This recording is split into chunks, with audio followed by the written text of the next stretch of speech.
Chandramayana. In fact, the craters over there are somewhat bigger than the moon. And at the moment with us from the MNS, we have Mr. Ketan Naik. Ketan Naik साहब नमस्कार. Sir नमस्कार. नमस्कार sir. जय हिंद, जय महाराष्ट्र, जय भवानी, जय Shivaji. Sir Ketan Nayak साहब को तो फिल्म इंडस्ट्री में होना चाहिए. मतलब why is he here? Sir आप but he's doing very well here. He's doing very well. Yeah. मनसे का हर चीज में इन्वॉल्व होकर जिस प्रकार से काम कर रहा है, we watching him. He's doing fantastic job. Absolutely. I think he should either be a television anchor or he should be he should be acting in a movie. I mean he's. Sir काम करने दीजिए. आप ऐसा बोलते रहेंगे तो मुझे घर बिठा देंगे सब. लेकिन जबरदस्त सर मानना पड़ेगा.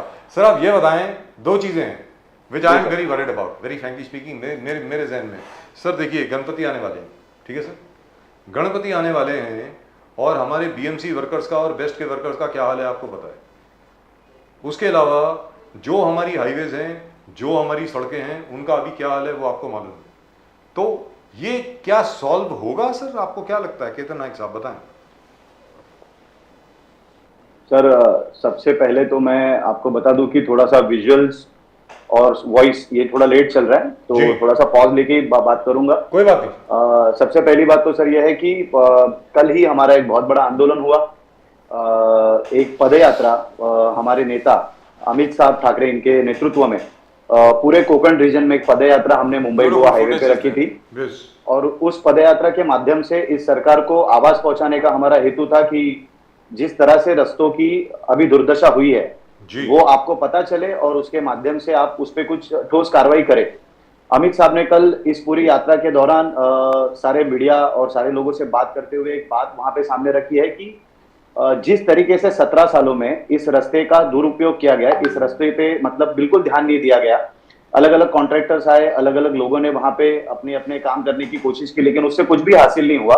और कोकण की जनता जो बड़े पैमाने पे मुंबई में रह के काम करती है, उनको हर बार गणपति या किसी भी और फेस्टिवल या किसी इमरजेंसी के दौरान अपने गांव जाना पड़ता है. फिर भले वो रायगढ़ जिला हो, रत्नागिरी सिंधुदुर्ग जिला हो या गोवा तक जाने की बात हो, हमेशा से ये हाल कोकण की जनता ने झेले है. जबकि इसी कोकण की जनता ने मुंबई में अलग अलग पार्टियों को सत्ता में बिठाया. उसी कोकण की जनता की आवाज कल अमित साहब ठाकरे ने वहां पे उठाई. इस पूरी यात्रा का जो समारोह था वो सम्माननीय राज साहब ठाकरे इनके अभिभाषण से हुआ. मतलब कोलाड में एक सभा रखी गई और जो अलग अलग रीजन से हमारे नेतागण और सारे कार्यकर्तागण और लोकल जनता जो चल के कोलाड तक पहुंची थी, उनको राज साहब ने कल मार्गदर्शन किया है. और आने वाले समय में जब तक ये रास्ता पूरी तरह बन नहीं जाता तब तक हम उस पर कार्रवाई करते रहने वाले, आंदोलन करते रहने वाले. ये मैं पहले इसके माध्यम से बताना चाहता था. अभी आपके सवाल पे आता हूं सर कि इससे कुछ हासिल होने वाला है या नहीं. तो जिन लोगों के पास सत्ता महाराष्ट्र की जनता आज तक दे रही है, उन लोगों को महाराष्ट्र की जनता ने बहुत अच्छे से आजमा चुकी है और उनके हाथ में कुछ भी नहीं आया. तो अब महाराष्ट्र की जनता अगर बदलाव देगी तो 100% इसमें हम लोग बदलाव लाके दिखाएंगे. ये रास्ते बहुत छोटी बात है सर, इस रास्तों को तो कब का हो जाना चाहिए था, लेकिन पूरे महाराष्ट्र के सारी जो समस्या है उस पर महाराष्ट्र नवनिर्माण सेना काम करने के लिए पूरी तरह तैयार है. दुरुस्त बात है, बिल्कुल बिल्कुल दुरुस्त बात है. लेकिन जहां तक रास्तों का सवाल है, मैं मानता हूं बिल्कुल छोटी बात है, लेकिन आपने देखा होगा कि जितनी भी सरकारें आई हैं अभी तक, वो जान करके लोगों को छोटी छोटी बातों में उलझा देते हैं और उसके बाद कोई सोल्यूशन लेकर के आते हैं कि जैसे बहुत बड़ा काम हो गया हो. आज की तारीख में फॉर एग्जांपल जैसे रास्ते की बात है, अगर रास्ता आज रिपेयर कर दिया है तो भाई ये तो आपकी ड्यूटी थी ना, पहले ही रास्ता ठीक होना चाहिए था. अगर आप बनाने की बात कर रहे हैं या बनाना शुरू कर रहे हैं तो उसमें कौन सी बड़ी बात हो गई. ये बात लोगों को समझाने की बहुत आवश्यकता है. केतन नायक साहब. सर बिल्कुल यही तो हो रहा है ना, क्योंकि लोगों को जाति, धर्म, कोई और इश्यूज में उलझा के रखा जाता है. और ये जो बेसिक इश्यूज है, जो लोगों का काम आमदार, नगर सेवक, खासदार इन सब ने करना होता है, उससे दूर रखा जाता है. पूरे महाराष्ट्र की राजनीति में अभी एकमात्र ऐसे नेता बचे हैं जो इन सब से मुद्दों से हटके जो लोगों के लिए जरूरी है उन चीजों पे काम करते हैं. उन चीजों पे आज हमारे युवा नेता अमित साहब भी अगर बड़े पैमाने पे कोई आंदोलन लेके उतरे हैं तो वो मुद्दा क्या है? वो मुद्दा लोगों को ठीक से सफर करने मिले, वो मुद्दा है. उसी रास्ते पे जब 2500-2000 लोगों की मृत्यु आज तक हुई है पिछले 3-4 सालों में, ये मुद्दा लेके सामने आने वाले नेता आपको कहां दिख रहे हैं? पहले का जमाना था जब लोगों से जुड़े हुए मुद्दों पे काम किया जाता था. ऐसे किसी भी मुद्दे पे महाराष्ट्र की पॉलिटिक्स बात नहीं कर रही है. महाराष्ट्र की पॉलिटिक्स ये इस पार्टी में गया, उस पार्टी से यहां आया, अब इसके घर में जाएगा, इनका मिलाप होगा कि नहीं, इस पे चल रही है. तो मैं तो सबसे पहले तो इस चैनल का भी हमेशा अभिनंदन करता हूं कि ऐसे मुद्दों पे आपका चैनल बात करता है, और हमारी पार्टी के सारे नेताओं का और हमारे हमारे जो सुप्रीम लीडर्स हैं उनका मैं अभिनंदन करता हूं कि ऐसे मुद्दों पे वो हमसे काम करवाते हैं। Kedar Naik ji, you know yesterday what happened apart from आपका प्रोटेस्ट जबरदस्त है, आप लोगों का जो स्पिरिट है, Raj Thackeray ji, Amit ji and you and all the other leaders, you are full of energy. जिस प्रकार से आपने, राज साहब ने जो कहा उस चीज को एनफोर्स करना है, उसको डिसिप्लिन तरीके से ऑन द इम्प्लीमेंट करना। राज साहब ने और एक कॉन्स्पिरेसी की बात की, मतलब this is a big conspiracy.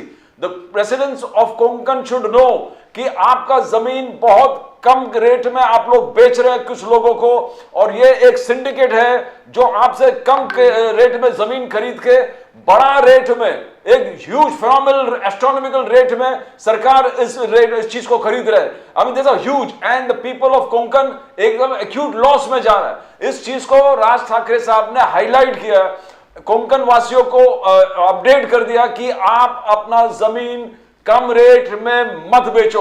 आगे जाके how are you going to do, Kedar Naik ji, आपको शायद शिविर लेना पड़ेगा सब जगह कोंकण के हर एरिया में कि मिडिलमैन बिचौलियों को जमीन मत बेचो। क्या इस चीज को इंप्लीमेंट करने के लिए राज साहब जो बोल रहे कि कॉन्स्पिरेसी है आपसे, तो इसको इंप्लीमेंट करने के लिए आप कुछ कर रहे हो केदार नाइक जी कोंकण में? सर, इन सारी बातों पे आवाज उठाने के लिए और इन सब मुद्दों पे बात करने के लिए आपके हाथ साफ होना बहुत जरूरी होता है। तो अगर राज साहब, अमित साहब हमारे अगर इस मुद्दों पे बात कर रहे हैं, तो इसका मतलब पहले तो आप ये समझ लीजिए कि इन सारी गलत चीजों में हमारा कोई हाथ नहीं है। हम सिर्फ जनता के साथ खड़े रहने में बिलीव करते हैं, ऐसे किसी भी गलत काम में हम बिलीव नहीं करते। अगर इन मुद्दों पे और काम होना जरूरी है सर, तो जनता हमारी, आज वहां पे चलते हुए हम लोगों ने जो माहौल देखा है, उसके बाद सर शिविर लेने के, तो मुझे लगता है शिविर तो हम लोग लेंगे ही, लेकिन ये जो कोंकण की जनता है ना सर, ये इस बार ये जो तथाकथित नेता सारे गण वहां के हैं, जो हमेशा से आमदार खासदार बनते आ रहे, उनको घर पे बिठाने वाली है सर ये जनता। और जब वो घर पे बैठेंगे और हमारे प्रतिनिधि वहां पे जब चुन के आएंगे, तो हमारा काम ही ये होगा ना सर कि ये जगह गलत लोगों को बेची ना जाए, फिर वहां के रास्ते अच्छे हो जाए, वहां पे इको टूरिज्म चले, वहां पे ऐसे कुछ प्रोजेक्ट्स आए जो प्रोजेक्ट के माध्यम से वहां की जनता को रिलीफ मिले, उन जनता का जो स्थलांतरण अलग अलग शहरों में होता है वो ना हो। तो इस सब चीजों पे सर काम चलेगा, लेकिन अभी सबसे पहला कदम जनता को उठाना पड़ने वाला है कि जो जिन नेताओं को आज तक चुन के दिया उनको बदलना पड़ेगा सर। उसके बगैर तो काफी लिमिटेड चीजें होती है, फिर अगर वो करना है तो मेजर चेंज लाना होगा सर। तो ये तो एक जबरदस्त आंदोलन था। बीच में आपने वो पाकिस्तान अमेज़न के खिलाफ आपके बहुत सारे कार्यकर्ता जाके हंगामा कर दिया कि ये झंडा किस, पाकिस्तानी झंडा कौन खरीद रहे। देखो ये बहुत सीरियस इश्यू है, अगर पाकिस्तान का झंडा यहाँ पर कोई खरीद रहा है, वो मनसे का कार्यकर्ता ने हाईलाइट किया है, मनसे के लीडरशिप ने हाईलाइट कर दिया, तो या कुछ और कार्रवाई हो रहा है कि कौन लोग है झंडा खरीद रहे हैं, और how do you see that, because ये बहुत बड़ा एक संघर्ष था आपका इस चीज को हाईलाइट करने में। केदार नाइक जी सर, इस मुद्दे पे स्पेसिफिकली हमारे पार्टी की तरफ से पुलिस जो कंसर्न पुलिस स्टेशन थे वहां पे निवेदन जा चुके हैं। उनको बताया गया है कि किस तरीके से इन झंडों की बिक्री ऑनलाइन तरीके से की जा रही थी और किस तरीके से इसकी बिक्री के माध्यम से एक अलग तरह का माहौल बनाने का काम चल रहा था। आपने देखा होगा कि बीच में कुछ औरंगजेब के स्टेटस डाल के या किन्हीं और तरीकों से इस देश की या इस हमारे महाराष्ट्र की शांतता को भंग करने का काम कुछ लोगों के द्वारा हाथ में लिया गया था। राज साहब ने हमेशा से ये मुद्दा सामने रखा है कि किसी भी चीज को अगर राजनीति के लिए उपयोग किया जा रहा हो तो गलत है, लेकिन ये झंडे बेचने वाला जो मामला था सर, वो बहुत ही सीरियस था। बड़ी तादाद में लोग झंडे खरीद रहे थे। झंडे खरीदे क्यों जा रहे हैं मुझे वो समझ में नहीं आ रहा था। अभी देखिए सर, ये झंडे ऐसे टाइम पे खरीदे गए हैं जब आने वाले समय में कुछ ऐसे इवेंट्स और कुछ ऐसे त्योहार आने वाले हैं जिन त्योहारों में जुलूस निकलते हैं, बड़ी बड़ी जगहों से, मतलब क्राउडेड जगहों पे भी उस सारे जुलूस निकलते हैं, शहरों में निकलते हैं, ग्रामीण एरिया में निकलते हैं। तो कई इन झंडों का इस्तेमाल उन जुलूसों में तो नहीं किया जाने वाला है। इस तरह का निवेदन ऑलरेडी पुलिस स्टेशनों के पास में गया हुआ है, और अगर इस तरह से कोई इन झंडों का वापर करने वाला होगा तो उसका उत्तर देने के लिए राज साहब ठाकरे के महाराष्ट्र सैनिक ये पूरी तरह से तैयार है सर। लेकिन केतन नायक साहब, यहाँ पर एक बड़ा सिंपल सा सोल्यूशन है इसके लिए, बहुत सिंपल है उपाय। अगर पुलिस अमेज़न के ऊपर अच्छी तरह प्रेशर डाले तो उनकी जो परचेजर्स लिस्ट है, कस्टमर्स लिस्ट, वो सामने आ जाएगी कि इसको खरीद कौन रहा है। ये तो मालूम है कहाँ से मैन्युफैक्चर होकर आ रहे हैं, बांग्लादेश से, इधर से उधर से मैन्युफैक्चर होकर के आ रहे हैं, but who is ordering them, that is the most important point. वो लिस्ट अब सामने आनी चाहिए ताकि मालूम पड़े कि कौन लोग खरीद रहे थे। केतन नायक साहब। सर, ये पूरा मामला राज साहब को उनको उसका ज्ञात किया गया है, उनको सारी चीजों के डिटेल दिए गए हैं और आने वाले समय में इसका एंड रिजल्ट जब तक लग नहीं जाता तब तक हम इस चीज को फॉलोअप करने ही वाले। अमेजॉन को जो चिट्ठी लिखी गई है उसमें इन सारी चीजों के डिटेल उनसे हमारी तरफ से भी मंगाए गए हैं और पुलिस को भी हम लोग दबाव कर रहे हैं कि आप ये मंगाए। अब सर, जो लोग सत्ता में बैठे हैं, हिंदुत्व का नाम लेके या नेशनलिस्ट होने की पूरी दुहाई देके ये लोग सत्ता में बैठे हुए, तो हमारे पहले उन्होंने कार्रवाई करनी थी, लेकिन हमारे मुद्दा उठाने के बाद भी उनके तरफ से अब तक कोई ठोस कार्रवाई हमारी नजर में तो नहीं आई है। आप you doing a fantastic job by Konkan है, वहां पर जबरदस्त राज साहब ने अमित जी का पदयात्रा चल रहा है और आप उनके बाद पूरे आप जितने लीडर्स मनसे के हैं आप लोग हावी हो गए। वहां पर रोड तो खराब है ही, बट वहां के किसान भी हमेशा तकलीफ में रहते हैं। ज्यादा बारिश गिरा तो क्रॉप्स डिस्ट्रॉय हो जाता है, कम बारिश गिरा तो किसान वहां पर इफेक्टेड है। और आपने भी बहुत सारे हमने देखा कि मनसे के कार्यकर्ता ये पीक बीमा जो क्रॉप इंश्योरेंस वाले स्कीम है वहां के ऑफिसेस में जो किसान को जस्टिस नहीं मिल रहा है उस चीज को बहुत हाईलाइट किया है। ये एक बहुत बड़ा विषय है बिकॉज ऑफ किसान बीमा कोई प्राइवेट कंपनीज को दिया गया है, वो प्राइवेट कंपनीज कभी कभी पूरा जिले में उसका ऑफिस नहीं है। तो ऐसे भी रिपोर्ट्स हम लोग को वहां पे लोकल रिपोर्टर से मिले कि ढूंढ के किसान को नहीं मिलता है, तो किसान को जस्टिस वहां पर भी नहीं मिल रहा है। इंश्योरेंस है, भले इस देवेंद्र फडणवीस जी बोल रहे हैं कि हमने 1 रुपए में किसान का बीमा कर दिया क्रॉप इंश्योरेंस, बट किसान को बेनिफिट नहीं हो रहा है। मन से अब पूरे कोंकण में एक अधिवेशन आंदोलन तो चला ही दिया है कि रोड ठीक होना चाहिए। ये किसान आंदोलन में क्या कुछ कर रहे हो आप किसान को जस्टिस प्रोवाइड करने के लिए? केतन नाइक जी। सर, आपको बता दूं कि कुछ महीनों पहले हमारे अमित साहब जो है उनका कोंकण का दौरा था। जैसे अमित साहब ने विद्यार्थी सेना की हमारे कमान संभाली, वैसे पूरे महाराष्ट्र के अलग अलग हिस्सों में उन्होंने जाके दौरे किए और उसमें वहां के लोकल जो भी जानकारी होती है वो उन्होंने आत्मसात की है। तो जब कोंकण का दौरा चल रहा था तो कुछ किसान और कुछ ऐसे मुद्दे भी उनके सामने आए थे जो पर्यावरण के रूप में थे और किसानों के रूप में थे, तो वो जानकारी वहां से भी ली गई। अभी बीच में उन्होंने मराठवाड़ा में दौरा किया था तो वहां से भी वो जानकारी ली गई है। तो सर, इनके ऊपर ऑलरेडी हमारी ब्लूप्रिंट में तो सब चीजों का सोल्यूशन दिया ही हुआ है कि बीमा की पद्धति किस तरीके से आजमानी, मतलब उसका इम्प्लीमेंटेशन किस तरीके से होना चाहिए। तो और उसमें और कुछ काम चल रहा है और जल्दी आपके सामने आएगा कि ये इस बीमा की समस्या के ऊपर जो भी समाधान है वो हम लोग सर जल्दी ही हमारी तरफ से सामने रखेंगे। लेकिन जहां तक के जो प्रदीप जी ने अभी बात कही उसमें ये चीज सामने आई है कि किसानों को मालूम ही नहीं है कि इंश्योरेंस कंपनी कौन सी है। पूरे जिले में ऑफिस नहीं, और उसका पूरे जिले में ऑफिस नहीं है, पूरी तालुका में कोई ऑफिस नहीं है, कोई फोन नंबर नहीं है, कोई कांटेक्ट नंबर नहीं है। तो जाएं तो किसके पास जाएं?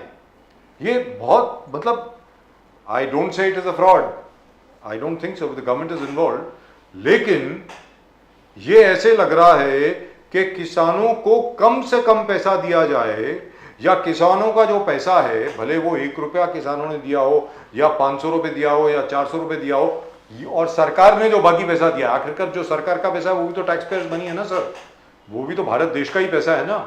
वो इंश्योरेंस कंपनीज अपने पास रखना चाहती हैं ज्यादा से ज्यादा देर तक ताकि उस पर इंटरेस्ट कमा सके। So there is something wrong here, the farmers don't seem to know where to go. Ketan Nayak साहब। सर, इसका समाधान महाराष्ट्र के नेताओं को देना बहुत जरूरी है जो सत्ता में बैठे। आपको याद होगा जब उद्धव ठाकरे साहब जब सत्ता में नहीं थे तब उन्होंने शेतकरी के, मतलब मराठी में उन्होंने कहा कि मैं शेतकऱ्यांच्या बांधावर जाईन, मतलब वो किसानों से मिलने उनके खेतों पे गए थे और वहां पे ये बीमा की बात निकली थी और उन्होंने बताया था कि वो जो भी बीमा में गलत चीजें कर रहे हैं उनको हम ये करेंगे और वो करेंगे। लेकिन वो मुख्यमंत्री बनने के बाद भी उसमें कुछ हुआ नहीं और आज सरकार बदल के दूसरे लोग आने के बाद में भी उसमें कुछ हो नहीं रहा है। हमारे माननीय मुख्यमंत्री कहते हैं कि मैं किसान हूं और मैं किसान का बेटा हूं और वो खेती बाड़ी करते हुए भी हमें नजर आते हैं। लेकिन ये जो बीमा की जो प्रॉब्लम है सर, ये जो समस्या है, इस समस्या के ऊपर जो ठोस समाधान निकालना होता है, उसमें जो तज्ञों को बिठा के उसमें एक सोल्यूशन पे तक आना होता है, उस दिशा में किसी ने कदम उठाए हुए अब तक दिख नहीं रहे। तो सर, मैं जैसे बता रहा हूं कि ब्लूप्रिंट अगर जो भी पढ़ रहा है उसको पता चलेगा कि बीमा के बारे में भी उस टाइम के अनुसार उस समय के अनुसार एक सोल्यूशन उसमें दिया गया है। लेकिन अब जैसे टाइम बदल रहे हैं और जैसे जैसे नई नई चीजें सामने आ जाती है तो उसमें अपग्रेडेशन होना जरूरी होता है। लेकिन सरकार के पास सारे संसाधन होते हैं। सरकार चाहे तो इसके लिए समिति का गठन कर सकती है, अच्छे अच्छे लोगों के सजेशन उसमें ले सकती है और उस सजेशन के माध्यम से एक फाइनल सॉल्यूशन तक सरकार आ सकती है। लेकिन ऐसी कोई भी कार्रवाई सर सरकारों की तरफ से हो नहीं रही है। मैं कह रहा हूं ना सर, सरकार सिर्फ कौन सा आमदार किस गुट में से किस गुट में जाएगा इसके ऊपर अगर ध्यान देती रह जाएगी तो रास्ते का मुद्दा, किसानों का मुद्दा, ये सब सेकेंडरी होना ही है। अगर इसको प्राइमरी लाना है तो सर लोगों का काम करने वाले लोगों को आपको आगे लाना होगा। दुरुस्त बात। मैं आपके चैनल के माध्यम से यही कहना चाहता हूं लोगों से कि आप अच्छे लोगों को चुन के दे ताकि इन चीजों पे अच्छे तरीके से ध्यान दिया जाए। लेकिन एक चीज के ऊपर मैं और प्रदीप जी दोनों जो हैं बड़े अचंभित हैं एक चीज को लेकर के। मतलब we've been journalists now for a long time. I've been a journalist of course for a very long time. Pradeep ji has also been a journalist now for the last 20-25 years. 20-25 साल हो गए प्रदीप जी को भी journalist, मैं तो खैर बहुत पुराना हूँ सर। ये जो मुद्दे हैं ये रोजमर्रा की जिंदगी से जुड़े हैं। ये जो मुद्दे हैं these are matters of life and death.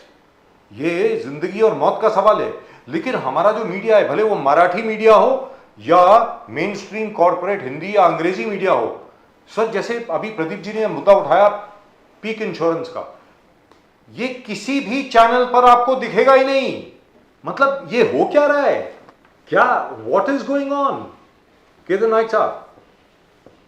Sir बीच में राज साहब का एक भाषण हमने सुना था, आपने भी सुना होगा।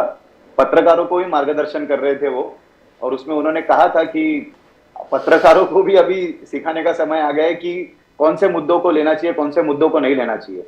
राज साहब ने खुद अपना उदाहरण देते हुए कहा था कि मैं घर से निकला, ये दिखाने की जरूरत क्या है, मैं क्या करने वाला हूं वो दिखाओगे तो बात अलग है, लेकिन मैं घर से निकला हूं, यहाँ पहुंचा हूं, वहां पहुंचा हूं, ये मीडिया अगर दिखाते रहेगा तो फिर सर यही होना है।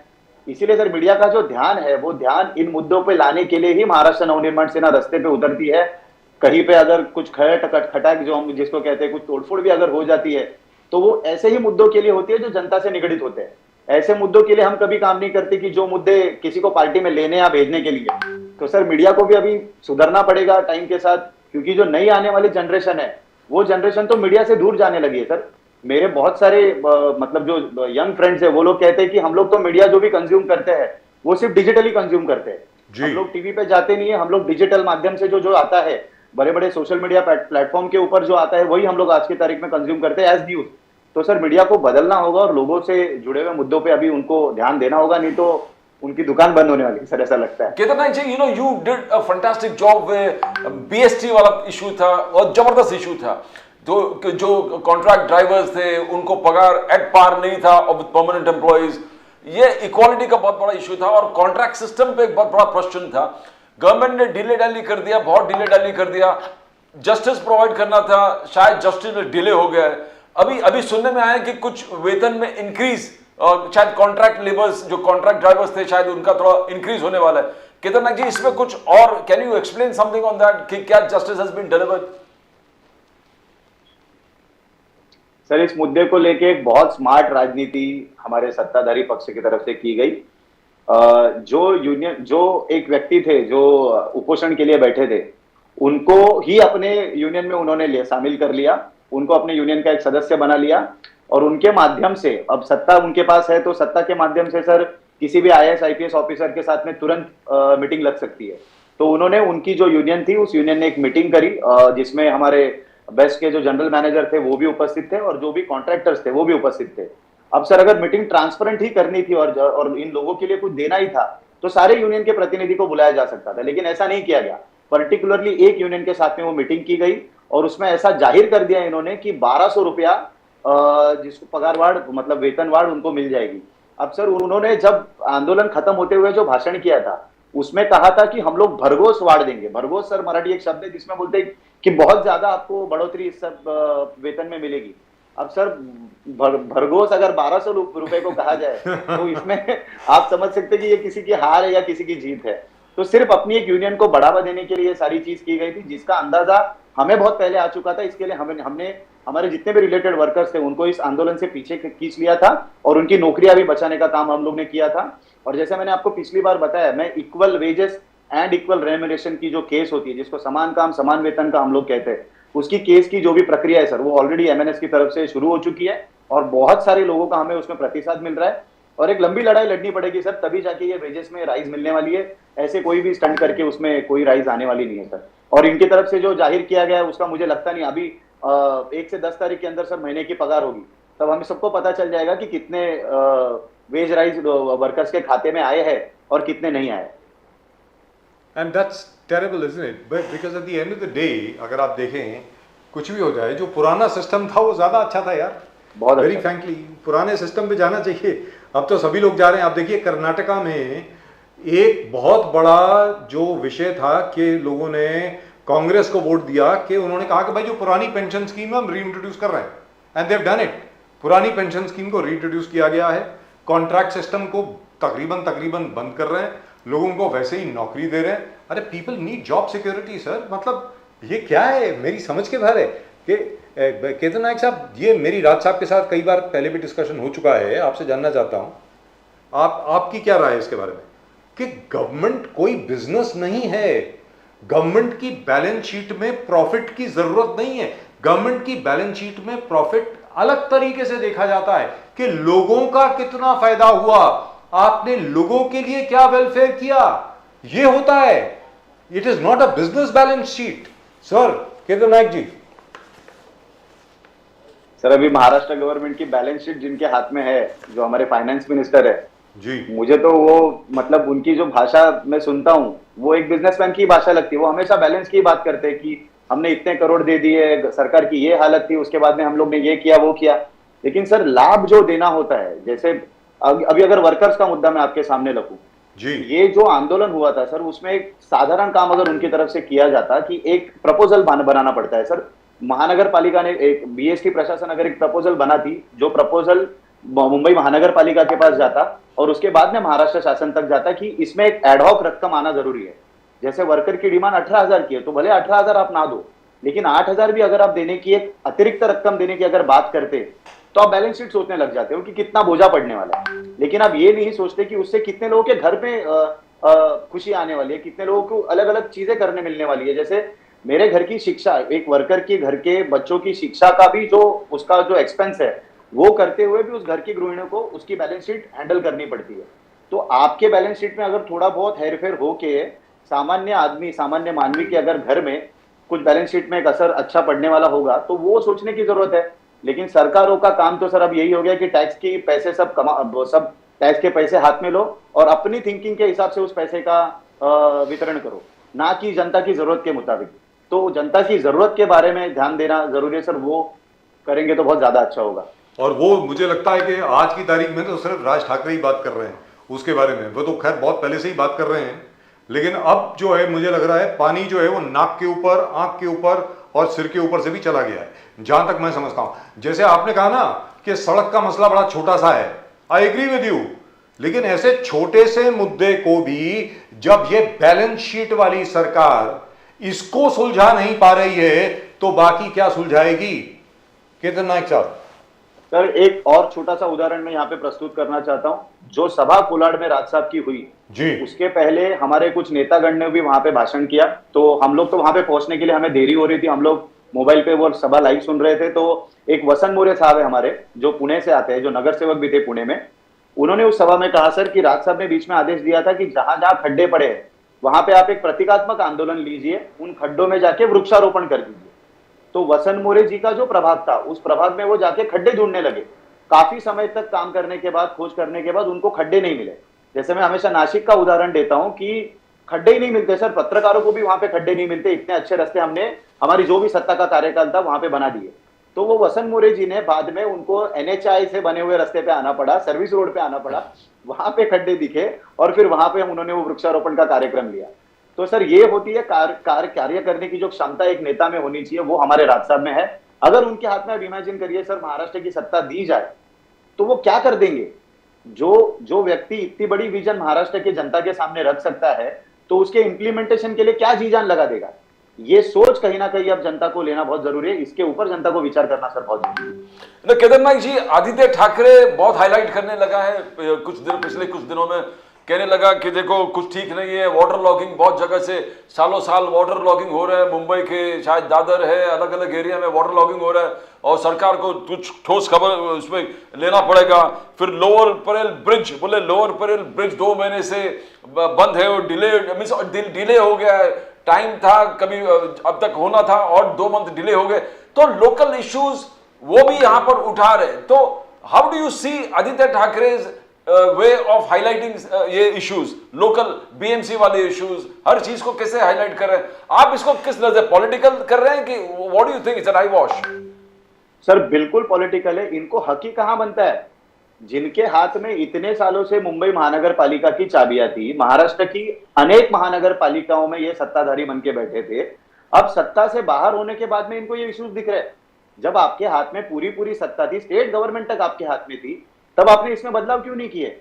अच्छा, आप जब एमएलए बने, वो भी आप मुंबई के एक क्षेत्र, वरळी क्षेत्र से बने हो, आपको तो मुंबई पूरी तरह पता होगी। आपके राजनीतिक करियर की शुरुआत भी मेरे ख्याल से मुंबई से हुई है। आपको मुंबई का ही सबसे पहले हैंडलिंग दिया गया था, तो आपको मुद्दे तो हमेशा से पता थे। वो उठाने का कारण अब क्यों है? जब सत्ता में आप थे तब उन मुद्दों पे काम क्यों नहीं किया गया?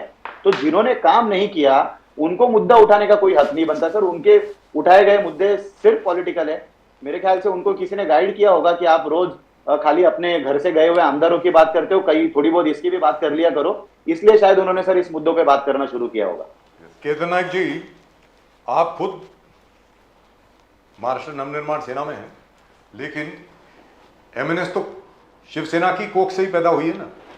जी सर। तो लिहाजा आपको मालूम होगा कि शिवसेना में असल में क्या चल रहा है। तो लोग जो अभी बात कर रहे हैं कि हो सकता है कि एकनाथ शिंदे गुट जो है वो शायद वापस आ जाए उद्धव ठाकरे जी की तरफ, या उद्धव ठाकरे जी के जितने लोग हैं वो शायद एकनाथ शिंदे जी की तरफ चले जाएं।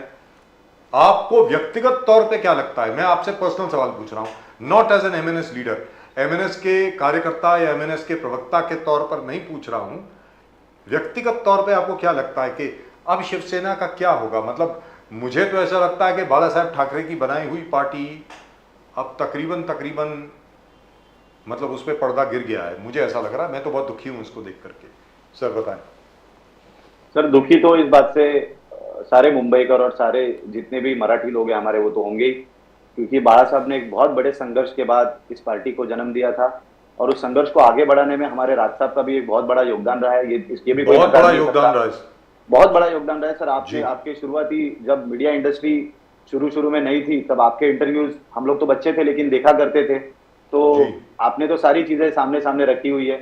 तो दुख तो होता है सर, लेकिन जो सर वो कहते हैं ना कि जैसी करनी वैसी भरनी, तो मुझे लगता है कि अभी अगर कोई भर रहा है तो उसके बाद में जो स्टेप्स इनकी तरफ से लिए गए थे ना, उसी का भुगतान सर ये कर रहे हैं। मैं ये बिल्कुल मतलब एक आम मुंबईकर के तौर पे अगर मैं इस पे आपको अगर मेरा मत प्रस्तुत करूं तो यही मत होगा कि सर इस मुंबई में एक ऐसी पार्टी का जन्म हुआ था जिसका कंपैरिजन कहीं ना कहीं पुराने जमाने के मराठेशाही से किया जाता था कि एक ज्वाला के जैसा उस पक्ष का ये था। वो ज्वाला को ठंडा करने का काम किसने किया है सर? तो अगर किसी ने वो काम किया है और जनता को पता है ये काम किसने किया है, तो बस इनका भुगतान वाला पीरियड चल रहा है सर, ऐसा लगता है मुझे। और मैं अब एक चीज कहना चाहता हूं सबके सामने, भले लोगों को अच्छा लगे बुरा लगे, और बहुत पहले से बोल रहा हूं ये, जब राज ठाकरे जी जब शिवसेना छोड़ करके गए थे, उन्होंने अपनी पार्टी बनाई महाराष्ट्र नवनिर्माण सेना, तब हम लोग ये सवाल पूछा करते थे अपने शो के दौरान सारा समय में कि भाई आपको क्या लगता है कि बाला साहब ठाकरे के असली उत्तराधिकारी कौन हैं? मैं आपको बताऊं कि 99% जो हमें मैसेज आया करते थे वो यही कहते थे कि राज ठाकरे। अब मुझे लगता है कि अगर वो सर्वे हम अभी कैरी करेंगे तो शायद 100% राज ठाकरे साहब के ही फेवर में जाएगा, जहां तक मैं समझता हूं। But which is very sad, very frankly speaking, I feel personally very sad.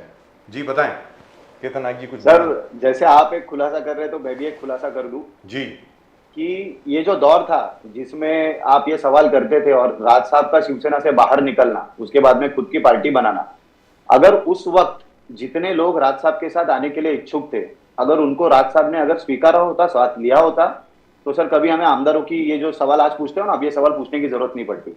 लेकिन वो राज साहब ठाकरे थे, उनका स्वाभिमान और उनकी जो थिंकिंग है ये सारे नेताओं से अलग थी, इसलिए उन्होंने जो भी आज क्रिएट किया है वो उनका खुद का है। वो किसी के भी उपकारों पे हमारी पार्टी आज नहीं है, सिर्फ राज साहब के विचारों पे और सिर्फ उनके हिम्मत पे ये पार्टी बनी पड़ी है। और जितने भी लोग, जितने भी कार्यकर्ता, जितने भी नेता आपको आज हमारे दिखते हैं, वो सारे राज साहब के ट्रेनिंग में तैयार हुए नेता है। इसके लिए सर हम इसका हमेशा अभिमान रखते हैं और इसका कोई मलाल हमें नहीं रहता। मैं आपको एक चीज बताता हूँ चलते चलते केतन नायक साहब, अगर राज साहब वो कर देते ना उस वक्त, राज ठाकरे साहब, तो आज की तारीख में जिस प्रकार हम लोग देख रहे हैं ना, आप लोगों की ग्रोथ, आप हैं जैसे, अमित ठाकरे हैं जैसे, तो वो देखने को नहीं मिलता, वेरी फ्रैंकली। बिल्कुल सर, मैं एग्री ये करता हूं। जो आग में से जो आप लोग गुजरे हैं ना, जब सोना आग में से गुजरता है तो कुंदन बनता है, तो आप सब लोग कुंदन बन गए हैं अभी। तो मुझे ऐसा लगता है कि अब महाराष्ट्र के लोगों को अब आपको मौका देना चाहिए, मुझे ऐसा लगता बिल्कुल सर। है, अब वक्त आ गया है। Thank you so much Ketan Nayak साहब, I hope Thank you to so see much, you sir. Perform Thank you very so well much. In the coming elections. Pleasure talking Mr. to you. Raj Thank Thackeray you. has been my favorite politician for a long time. To see him rewarded for all his Thank you, work. sir. Thank you and you so guys much. Are really dynamic, जिस प्रकार से Look आप at the way काम they're करो, जो working. Energy चेहरे पे जो एनर्जी है ना, जबरदस्त है। As I said, Enthusiasm. Mr. Ketan Naik should be in films. I don't know what he's doing, sir but sir he's doing a आपने great अभी job. एनर्जी का मुद्दा निकाला, इसके लिए आपको एक बात बता दूं sir.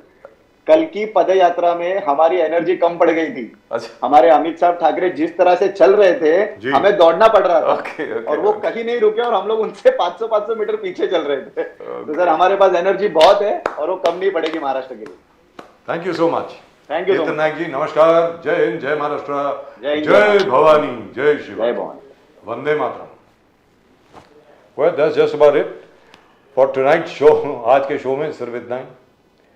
And I know I'm biased. People keep saying that why do you speak so much about Narendra Modi or about Raj Thackeray or for that matter about Arvind Kejriwal? साहब जो अच्छा काम करेगा उसके बारे में तो बोलेंगे। आज की तारीख में राहुल गांधी जी मुझे लगता है अच्छा काम कर रहे हैं। अब आगे जाकर के इसका प्रतिसाद उनको क्या मिलता है वो तो जनता ही बताएगी, वो तो जनता ही वोट दे सकती है और तो कोई नहीं दे सकता। नरेंद्र मोदी जी जिस प्रकार, जैसे प्रदीप जी ने भी कहा, जिस प्रकार आज की तारीख में इसरो को उन्होंने सपोर्ट किया है, बाकी सब लोगों को उन्होंने सपोर्ट किया, उन्होंने कहा भाई मैं खड़ा हूं तुम्हारे पीछे, आप लोग करिए। लुक एट इट, 2 सितंबर Pradeep ji, Aditya L1, Yes. My god, fantastic. Son, we are going to study the sun and we're going to find out when the solar storms are going to take place, when is the solar wind coming, so that everybody can be warned and they can take corrective action so that we do not lose communication on earth। जिस तरीके से आज की तारीख में जो the way all the satellites are blinded and stuff like that, that should not happen। And I think what Modi ji said कि चंद्रयान 3 की जो अचीवमेंट है वो सिर्फ भारत की नहीं है, पूरे विश्व की है। That's exactly the way ISRO is working right now, which is fabulous। And I would love to know from all of you, जहाँ तक आप लोगों का सवाल है, मैं चाहूँगा कि आप इसके ऊपर ज़रूर अपने कमेंट्स भेजें, अपने विचार भेजें। And I hope the production team does not cut this. I hope कि अभी अभी जो केतन नायक जी को आपने सुना और मैंने जो सवाल पूछा, क्या आप चाहेंगे कि राज ठाकरे महाराष्ट्र के मुख्यमंत्री बने? Would you like to see Mr. Raj Thackeray as the Chief Minister of Maharashtra as and when the elections are held? जब भी चुनाव होते हैं क्या आप चाहेंगे कि राज ठाकरे महाराष्ट्र के मुख्यमंत्री बने? आप अपने कमेंट जरूर भेजें। Please reply yes or no. If yes, why yes? If no, why no? Please do send in your comments. Right, at the moment we do have a few comments that we have to take. Let's take a look. Can we have them on, please?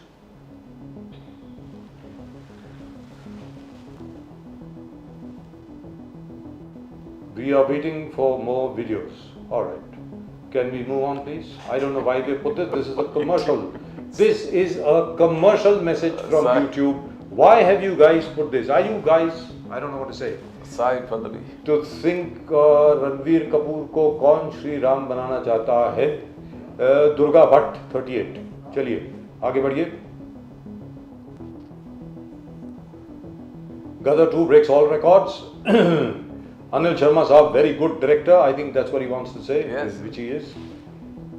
I think he's coming up with a new film for his son. I think Nation Now had that story.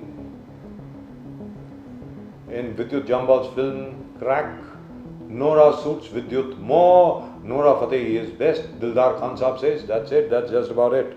Right, so as far as our film coverage is concerned, that's getting Yes. a lot of People are response. liking it. People seem to be liking the film coverage. So compliments to the film team, compliments to the movie team, Bollywood team. So they're doing a good job. Keep it up. That's it. That's all we've got for you in tonight's show. आज के show में प्रदीप जी और मेरी तरफ से सिर्फ इतना ही। आप अपने कमेंट्स भेजते रहें और चैनल को जरूर सब्सक्राइब करें अगर आपने अभी तक सब्सक्राइब नहीं किया है। We depend entirely on your support. Please understand that. We depend on your support. We try and bring you subjects which really are very serious subjects, गंभीर विषय जो होते हैं, जो विषय आपकी रोजमर्रा की जिंदगी से जुड़े हैं, उनको हम सामने लाने की कोशिश करते हैं। मैं उम्मीद करता हूं कि आपका समर्थन और आपका सहयोग हमको ऐसे ही मिलता रहेगा। That's just about it from both Pradeep ji and myself। आप सबको नमस्कार। जय हिंद, जय महाराष्ट्र, जय भवानी, जय शिवाजी, वंदे मातरम। वंदे मातरम।